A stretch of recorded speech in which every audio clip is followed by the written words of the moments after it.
아멘. 오늘 본문 말씀은 우리가 잘 알고 있는 대로 5가지 제사들 중에 앞서 번제, 소제, 속죄제, 속건제에 이어서 마지막으로 화목제물을 드리는 규례에 대한 지침을 알려주고 있습니다. 화목제면 영어로는 fellowship offering, 교제하는 제사다. 교제의 제사다. 히브리어로는 제바흐 샤람밈으로 그 뜻은 사람이 하나님과의 완전한 관계를 맺다 또는 평화로운 관계를 얻고자 하는 희생 제물이라는 의미를 가지고 있습니다. 화목제가 다른 제사들과 다른 2가지 점이 있는데요. 첫째는 의무적인 제사가 아니라 선택적인 제사, 자원해서 드리는 제사, 서원했을 때 드리는 제사. 이것은 범죄했을 때는 반드시 드려야 하는 것이 의무적인 것인데 반하여 감사제, 서원제, 자발성에 근거한 제사를 의미하는 것이죠. 또 2번째 다른 점이 뭐냐?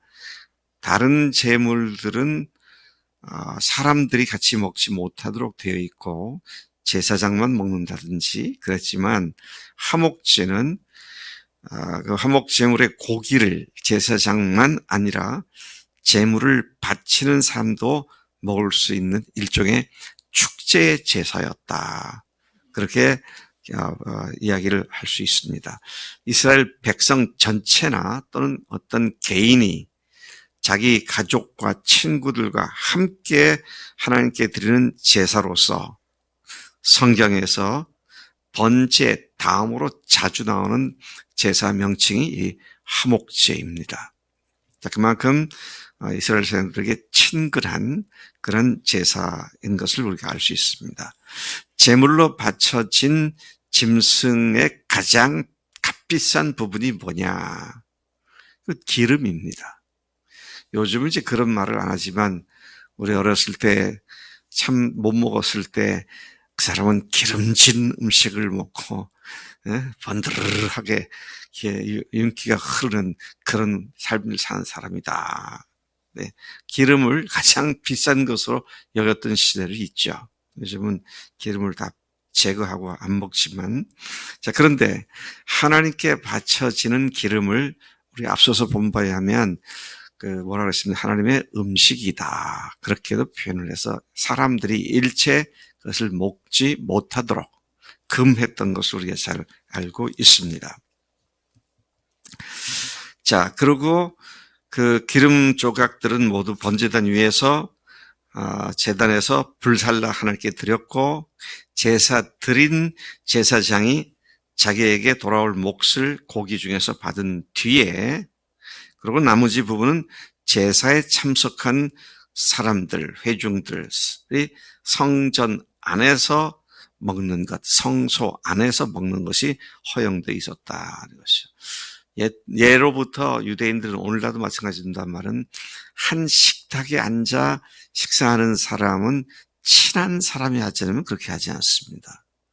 유대인이 나에게 식사 초대를 했다. 그 말은 그가 나를 아주 친한 친구로 여긴다. 그런 말인데 친구들이 더 친해지게 만들어주는 가장 좋은 방법 중에 하나가 뭘까요?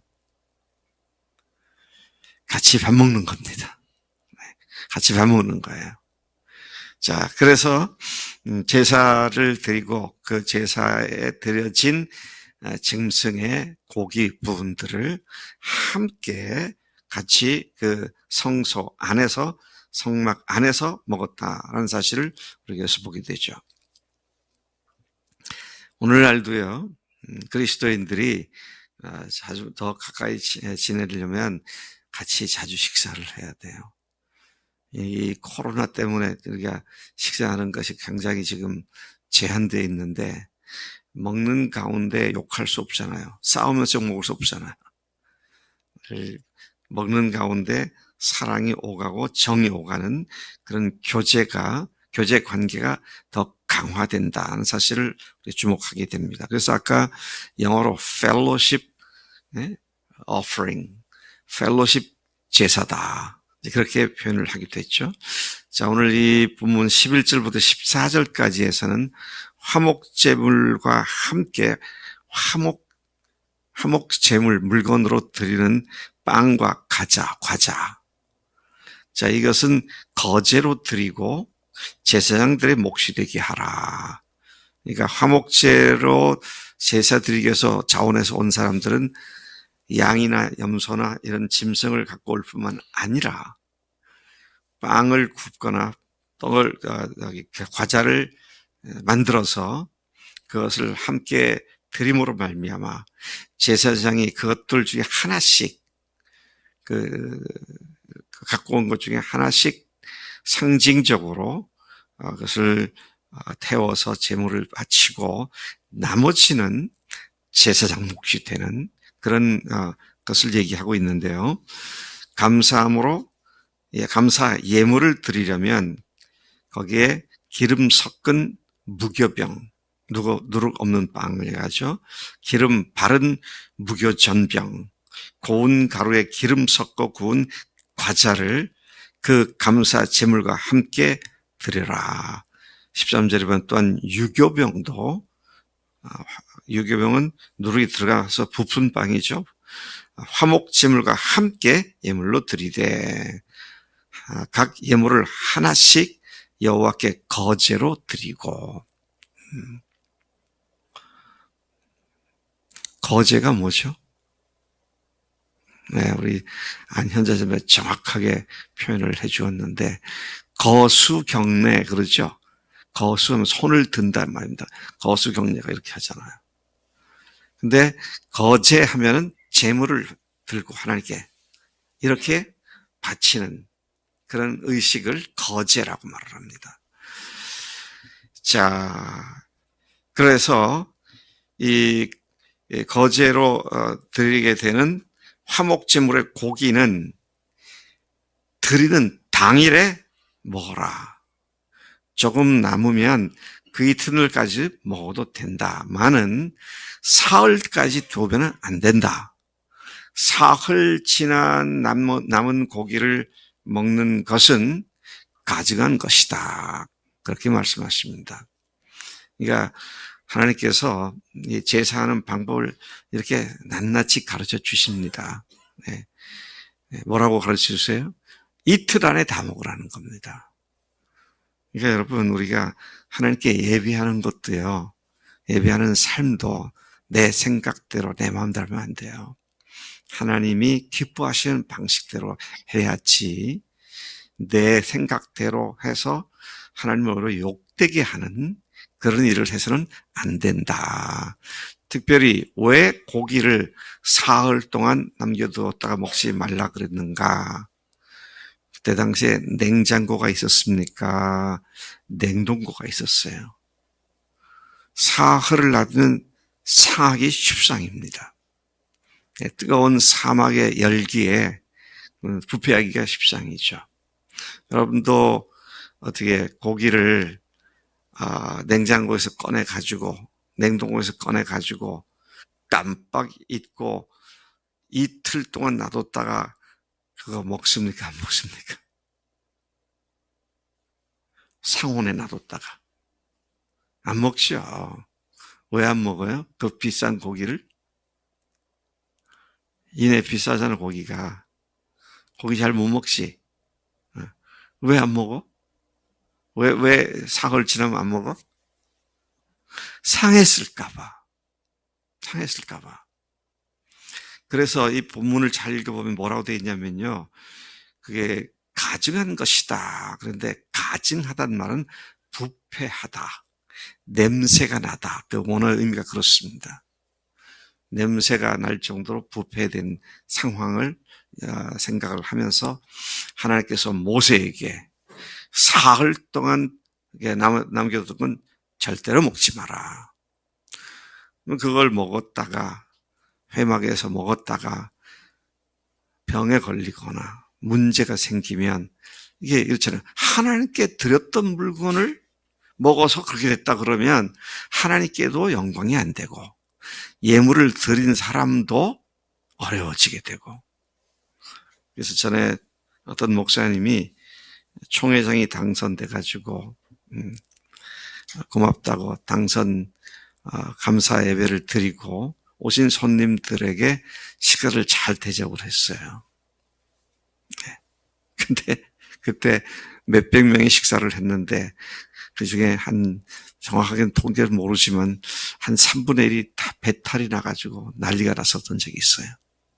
식중독이죠.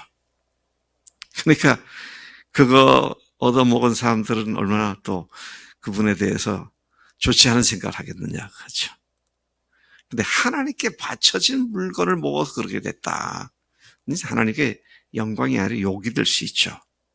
그래서 절대로 사흘 동안 방치됐던 물건은 고기를 먹지 마라. 이제 그런 말씀을 하고 계신 것으로 이해가 됩니다. 또 그때가 되면 사흘이 지났으면 다 불살라 버려라. 먹을 수 없는 것이니까 다 불살라 버려라 그랬죠.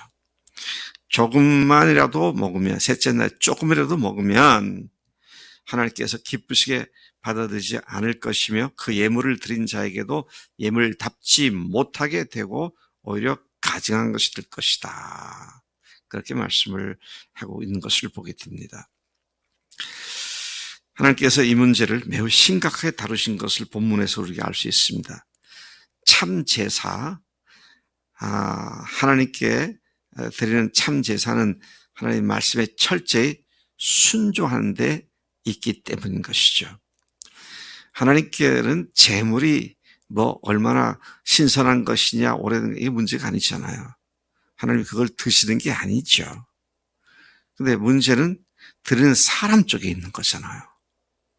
자, 그래서 하나님께 예물을 드리는 자는 드리는 과정에서 하나님의 말씀대로 성실히 순종하는 바로 그 사실을 하나님이 기뻐하신다는 것입니다. 뭐로 가나 바로 가나 서울만 가면 되지 아닙니다. 과정이 정확하고 바른 길로 가고 있는가. 여러분, 그런 의미에서 우리가 최종적으로는 천국에 가지만 거기 가기까지 우리의 삶의 과정이 얼마나 주님의 말씀대로 살아서 주님을 기쁘시게 하는 그런 삶이냐 하는 것이 너무도 중요하다는 것이죠. 자, 이 말씀에 보면은요, 부정한 자가 하나님께 속한 화목제물의 고기를 먹는다거나 또는 부정한 것, 곧 사람, 짐승에 부정하고 가증한 물건을 만지고 여호와께 속한 화제물의 고기를 먹으면 그 사람은 자기 백성 중에서 끊어지리라. 이것은 죽는다는 말로 표현된다라기보다는 더 이상 그가 백성으로서 누릴 모든 혜택과 권리를 박탈하게 된다. 그런 말로도 이해가 됩니다. 자, 그래서 우리가 하나님께 예배하되 하나님의 방식대로 하나님의 하라는 대로 하셔야지 내 뛰어난 열심을 갖고 자칫 잘못하면 사람들에게 상처를 줄 수도 있고요. 자칫 잘못하면 하나님의 뜻을 오히려 망가뜨릴 수도 있다. 그래서 우리가 주님께서 지금 이때 이 말씀을 하시는 건가 우리가 잘 살피는 것이 필요하죠. 제가 여러분들이 소화가 될 거라고 믿고 전에도 몇 번 얘기했습니다마는 이런 말씀을 드립니다. 바로 이런 이유 때문에 하나님의 말씀이면 언제나 그 말씀대로 그대로 행해야 한다라는 생각은 잘못될 수 있습니다. 그건 뭐예요? 율법주의가 될 수 있어요. 사람이 잘못하면 회개시켜야죠. 그런데 잘못한다고 회개하라 그러면 회개합니까? 기다려주고 참아주고 기도해주고 그래서 준비됐을 때 그가 회개할 수 있는 거잖아요. 그래서 우리가 하나님의 뜻도요, 그 뜻을 지금 선포할 때인가 이런 걸 잘 살펴야 합니다. 말씀이 그렇게 되어 있으니까 무조건 이렇게 하면 돼. 그거 아니고요. 하나님이 그 말씀을 가지고 지금 역사하시는가 그래서 잘 살펴야 한다는 말씀인 것이죠. 하나님 아버지 감사합니다. 이 아침 하나님 앞에 드리는 화목제물 참으로 자발적으로 드리는 이 감사의 축제로 드리는 이 예배가, 이 제사가 항상 하나님을 영화롭게 하고 또 형제 자매들도 큰 기쁨과 즐거움이 될 수 있도록 화목제물의 의미와 또 그걸 어떻게 드리는지를 말씀해 주셔서 감사합니다. 하나님, 우리로 하여금 화목제물을 하나님과 화목하고 형제들과 화목하는 그런 화목제물의 매일의 삶이 되도록 역사해 주실 줄로 믿습니다. 감사합니다. 예수님의 이름으로 기도를 쌉나이다. 아멘, 아멘.